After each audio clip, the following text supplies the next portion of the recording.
Все, пиздануло, химзавод нахуй.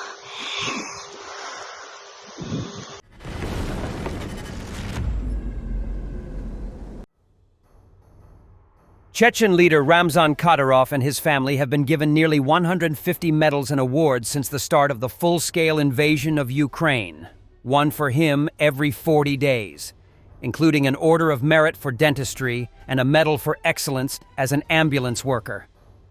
An investigation by the independent Russian news website Verstka has revealed the scale of the Kadyrov's medal acquisition, which represents a combination of self-bestowed awards and those from the Russian state and other institutions. 82 of the awards are internal Chechen ones, such as awards recognizing the centenary of the Chechen Republic and medals such as for services to the Chechen Republic and the title of Hero of the Chechen Republic. 30 more medals have been awarded principally by Russian law enforcement organizations, such as the Russian National Guard, the Ministry of Internal Affairs, and the Federal Penitentiary Service. State-controlled agencies and organizations also have given awards, such as the Order of Merit for Dentistry from the Russian Dental Association, and medals for services to improving the safety of nuclear power plants from Rosatom. There are no nuclear plants in Chechnya. The administrations of the Donetsk and Luhansk People's Republics in occupied Ukraine have given 11 awards to the Kadyrov'S, along with one from South Ossetia and another from the government of Libya, the Honorary Guest of Libya medal. Other medals presented to Ramzan Kadyrov include awards for high achievements in the field of architecture, being an honorary worker of the agro-industrial complex, and being an excellent ambulance worker. Kadyrov has received the bulk of the medals, 31 in total. His 17-year-old son and heir Adam has received the second largest number within the clan, with 16. Kadyrov's daughter Aishat has received 10, including the People's Artist of the Chechen Republic Award. An explosion occurred at a gas facility of Russia's largest soda producer in Bashkortostan. The Bashkir Soda Company also manufactures chemicals that can be used for explosives or dual-use goods.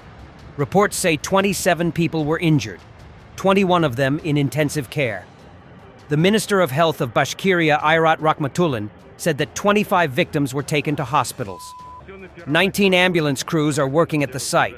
Brigades of doctors promptly left Ufa by Sanaviation.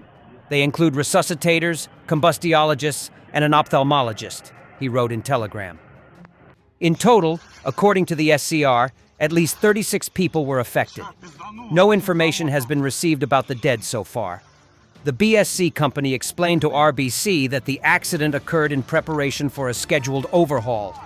A pyrogas process pipeline at the VC-PVC, vinyl chloride, polyvinyl chloride, complex depressurized along a weld seam. The damaged section was equipped with an automatic shutoff system, which allowed the leak to be promptly localized. The operation of the VC-PVC complex has been temporarily suspended. The prosecutor's office of the Republic of Bashkortostan has taken control of clarifying the circumstances of the accident. The Regional Department of the Investigative Committee has started an investigative check. At present, the scene of the accident is being examined, eyewitnesses are being interviewed, and the investigation will establish all the causes and conditions that contributed to the accident. The investigative committee wrote in its Telegram channel, Bashkir Soda Company is one of Russia's largest producers of soda ash and food soda, as well as a prominent player in the production of PVC, caustic soda, and hydrochloric acid. The company is part of the Roskim group of companies.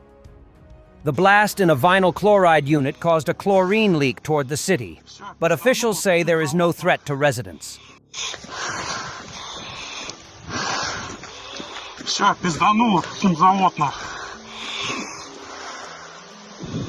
Облако дыма.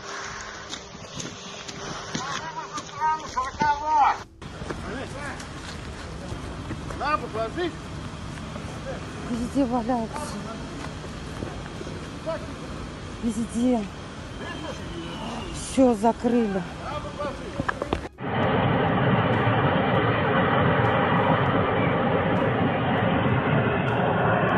Ебать, все на пиромасе пошло, люди как тараканы все разбежались. The Institute for the Study of War explains what is wrong in latest negotiations between Witkoff and Putin.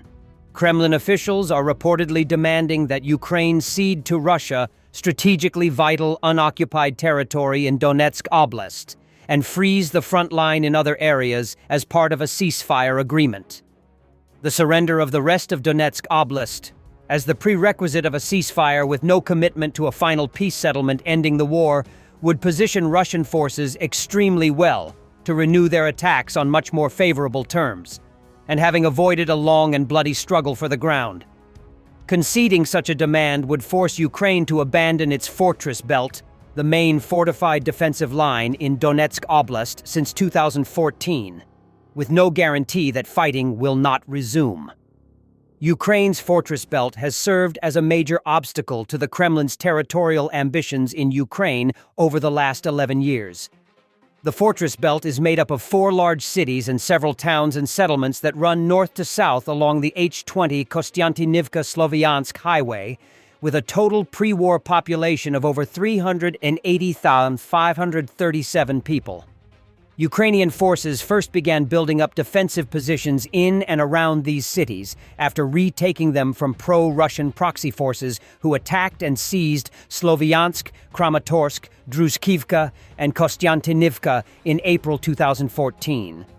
Ukrainian forces have maintained control of these cities since July 2014.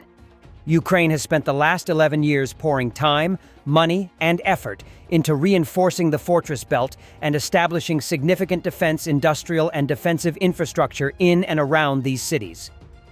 Russia's failure to seize Sloviansk in 2022 and ongoing struggles to envelop the fortress belt underscore the success of Ukraine's long-term efforts to reinforce the fortress belt cities.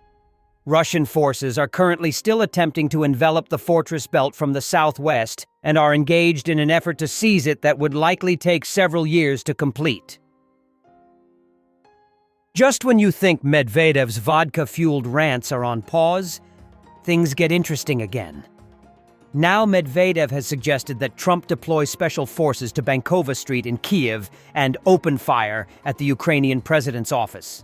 The agonizing Banderite regime is frantically recruiting the vilest scum of humanity to the front lines. The matter has come down to killers from Colombian and Mexican cartels, whose names are known worldwide from reports and series about drug crime. Gulf Clan, Sinaloa, Jalisco Nueva Generación, and others. The recruitment of thugs is handled by the company Segurkol Lutid from Medellin. True, the narco-mercenaries are thugs, but they are lousy soldiers. These thugs only know how to behead civilians in a drug-fueled frenzy. Therefore, our warriors destroy them so quickly that the shippers do not have time to collect the coffins of all those who have not found peace in the damp earth. It is clear that the Medellin and Sinaloa freaks are close to everyone who consumes their pristine product at Bankova. But judging by the article in the New York Times, the Americans should think twice.